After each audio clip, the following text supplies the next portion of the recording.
ভাবো একবার কি হবে যদি দুই লিজেন্ডারি সানিনের মধ্যে একটা মারাত্মক লড়াই শুরু হয়ে যায়। একদিকে আছে তোমাদের সবারই পছন্দের চিচোরো বাবা টোড সেজ লিজেন্ডারি মাস্টার জিরাইয়া, আর অন্যদিকে আছে ডার্ক লিজেন্ড স্নেক মাস্টার নিষিদ্ধ জুৎসুর সম্রাট লর্ড ওরুচিমারু। জিরাইয়া ভার্সেস ওরুচিমারু, যদি এরা দুজনই ফুল পাওয়ার নিয়ে লড়ে তাহলে শেষ পর্যন্ত কে জিতবে? এটা কোনো সাধারণ যুদ্ধ না, এটা গুরু ভার্সেস গুরু, বন্ধু ভার্সেস বন্ধু। যুদ্ধ শুরু হতেই ওরুচিমারু তার আসল রূপ দেখাতে শুরু করে। সাপের মতো শরীর, অস্বাভাবিক স্পিড, আর সেই ঠান্ডা চোখ যে চোখে সে প্রতিপক্ষের প্রতিটা মুভ পড়ে ফেলে। তার শরীর কাটা যায়, হাত ছিঁড়ে যায়, কিন্তু সে থেমে থাকে না, কারণ ওরুচিমারু প্রায় অমর। সে স্কিন বদলায়, নতুন শরীরে ফিরে আসে আর আবার অ্যাটাক চালায়। কুশানাগি তলোয়ার দূরে থেকে ছুটে আসে, নিষিদ্ধ জুৎসু একটার পর একটা, পুরো যুদ্ধক্ষেত্র ভরে যায় সাপ, বিষ আর ডার্ক চাকরাতে। কিন্তু জিরাইয়া তখনও পুরো শক্তি ব্যবহার করেনি। হঠাৎ করেই তার চোখ বদলে যায়, সে প্রবেশ করে টোড সেজ মোডে।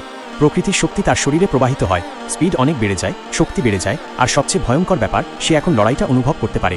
ওরুচিমারুর প্রতিটা অ্যাটাক, প্রতিটা মুভ জিরাইয়া আগেই বুঝে ফেলে। তখন জিরাইয়ার ডাকেমা আর পা টোডকে তিনজনে মিলে ব্যবহার করে ফ্রগ জেন জুৎসু। এই জেন জুৎসু চোখে না শব্দে কাজ করে। একবার ধরা পড়লে ওরুচিমারুর মতো ডার্ক লিজেন্ড এক মুহূর্তের জন্য থেমে যায়। ফুল পাওয়ার ফাইটেও ওরুচিমারু যুদ্ধ লম্বা করতে পারে, বারবার ফিরে আসতে পারে। কিন্তু জিরাইয়ার কাছে আছে যুদ্ধ শেষ করার ক্ষমতা, সেজ মোড, ফ্রগ জেন জুৎসু, আর বছরের পর বছরের যুদ্ধ অভিজ্ঞতা। ফাইনাল রায়, এই মারাত্মক লেভেলের ফাইটে ফুল পাওয়ার ভার্সেস ফুল পাওয়ার ধরলে অল্প ব্যবধানেই জয়ী হয় লিজেন্ডারি টোড সেজ জিরাইয়া। আর হ্যাঁ, এরপর লড়াই হবে ইতাচি ভার্সেস পেইন বা নাগাতোর মতো মারাত্মক লেভেলের অপোনেন্টের সাথে আরও ভয়ঙ্কর ব্যাটেল। এই ধরনের ভিডিওগুলো দেখতে চাইলে আমাদের এই ছোট ইউটিউব চ্যানেলটা সাবস্ক্রাইব করে পাশে থাকুন।